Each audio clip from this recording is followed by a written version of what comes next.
Hi, so on this week's World of Warcraft, what I want to talk about is something that was written as a blog by someone who does theory crafting and stuff for Ask Mr. Robot. It was picked up by Celestalon, one of the development team, and put onto Twitter. They're trying to encourage a bit of dialogue about this, so I'm going to obviously put the link to the original blog in the comments below, as well as to the tweets from Celestalon or tweets, so you can engage in that. It is something that's probably worthwhile getting involved in if you do any form of raiding especially.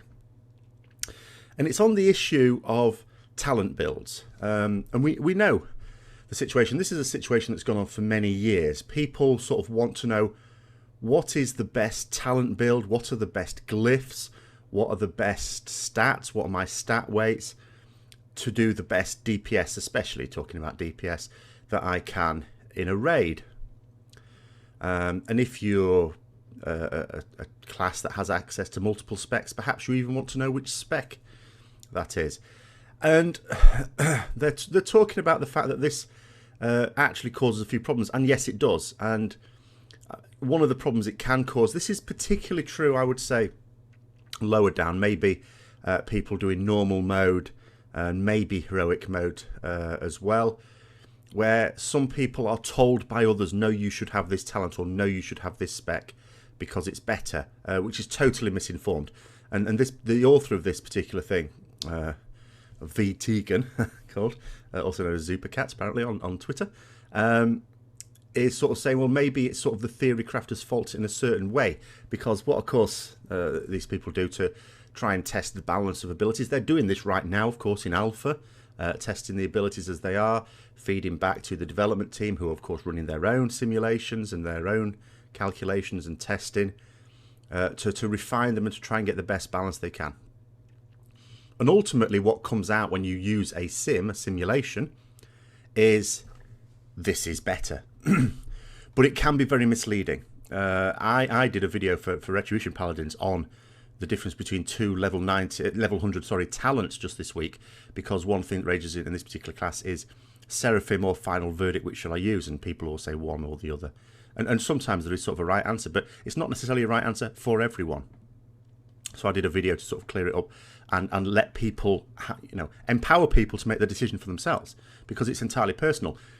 Your guild may do a particular boss one way, which might make the most popular talent for that fight actually less effective because of the slight difference in your role or the slight difference in timings.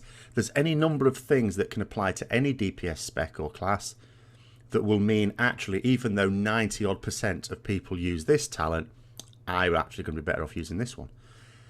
One example that was given was between a couple of warrior talents, and they said, okay, if you look at the top parsers, 97% use this and 3% use this one. And people will look at that, well, 97% use this particular talent, so that's what you should be using because it's obviously the best one. And the point that was made in this article, but 3% were using the other one, so they were doing fine with it. So to understand it, really what you have to do is to think about this. Does it mean both talents are as good as each other? No. Two talents are not often as good as each other. But it's not like one is universally better. Sometimes it is. But generally speaking, it's not that one is universally better than the other.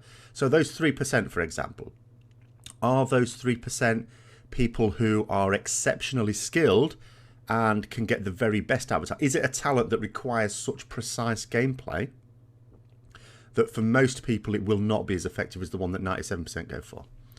Is it that the 3% that use the other talent, their guilds do the fight in such a way that it actually favours that talent, whereas the majority will be better off with the other one? In which case, there is a point in saying, well, 97% are going for that, so use that.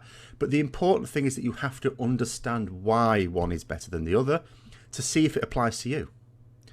I remember when I had a big break between Wrath and Cataclysm, and I remember coming back, and I came back for raiding Dragon Soul, and I remember something on the official forums, and they were talking about someone in their raid group, and this was like quite a casual raid guild, it wasn't a progress orientated one, saying that their friend was a warrior, let me get this right. I think they were playing Fury, and Arms was sort of it was the spec to go with, and they were saying, that their friend isn't doing very good damage, and that perhaps he'd be better off going Arms, but his friend, this warrior friend of his is saying, no, I want to play Arms and stuff like that, and he's saying, what should I do? And everyone else's advice was to say, well, he should be playing Arms, he should be playing Arms. If he wants to play Fury, tell him he can't be the regular, blah, blah, blah. And I take a totally different point of view. My advice on it, whether they took it or not is another matter, was you don't focus, if someone's performance isn't all that good, you don't focus on the spec they're playing, or the talents they're using, or the glyphs they're using, or any other decision that they are making. You focus on their effectiveness, pure and simple. So in that particular case, what I would do is to say, look, your output isn't good enough. Now, many people believe that you will get better results from Arms. But if you think Fury is the way to go, fair enough. But you focus on what is actually wrong. What is actually wrong is not the spec they're using, it's their output. If they are capable of getting sufficient output from Fury, fair play. You shouldn't be focusing on that. And the same should apply when you're deciding yourself what talents to use. And the same should apply if there's someone in your guild who's not performing very well and you think it's because of a talent they're using. You may be wrong. You have to absolutely understand what's going on. So there is a debate. Celestalon sort of decided to start a debate on this as to what Blizzard can do about it. And then a few people said something, I said something. And then they said, well, my argument, I don't think there is one thing, by the way, because ultimately what is the problem? The problem is people want to know what is the best spec, what is the best talent set, what is the best set of glyphs, best enchants, best whatever. Now, where it becomes a problem is, first of all, people believe that there is one magical combination that is the best to use. And so many people do this. So in actual fact, the problem is one of education. I mean, I see recently, you only have to go onto like forums where people are asking about their DPS who are, maybe not very experienced with that class or spec. And they always say something like, my DPS is this. Like, I saw one today on the official forums, my DPS is 33k. No, it's not.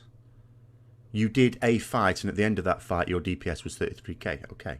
If you'd have done that same fight again the next week, it wouldn't be 33k. It'd be a bit more or a bit less or something like that. If you did another fight, it would be something else again. There is no such thing as a DPS value that you have, because it varies from fight to fight, and it varies from week to week on the same fight, even if you've got the same gear. Natural variation. I mean, I'm doing a Raidcraft video this weekend that sort of talks about that a little bit, in terms of linking it to percentiles. And I've talked a little bit about it in the past as well. So ultimately, people don't have an understanding of this. And so what can Blizzard do about that?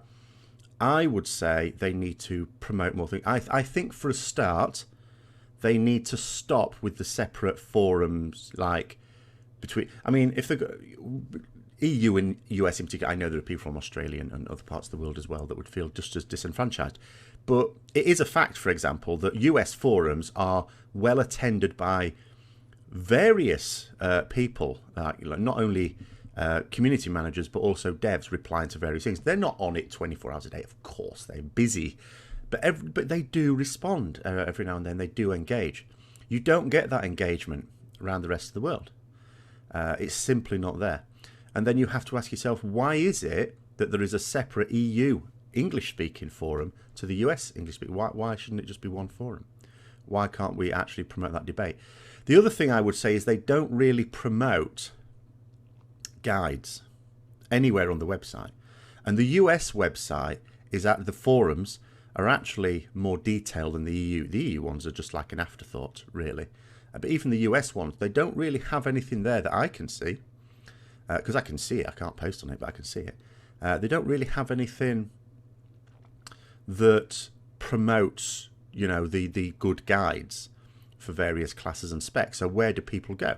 They go onto the forums, they ask questions, and the vast majority of people who respond to these forums are just as misinformed as they are, and will say, you should use this, or you should do that. I mean, the post I was looking at today, and I just feel like I'm being drowned out, is someone saying, I want to improve my DPS. And everyone is just saying, well, you don't have full set, you don't have legendary. and they're going, yeah, okay, well, I don't have those. Can you tell me how to improve? And I'm trying to sort of get a bit of a message through here, but everyone else is just going, you don't have foresight, you don't have legendary, end of story. It's like, okay, so yeah, that's not very helpful, is it?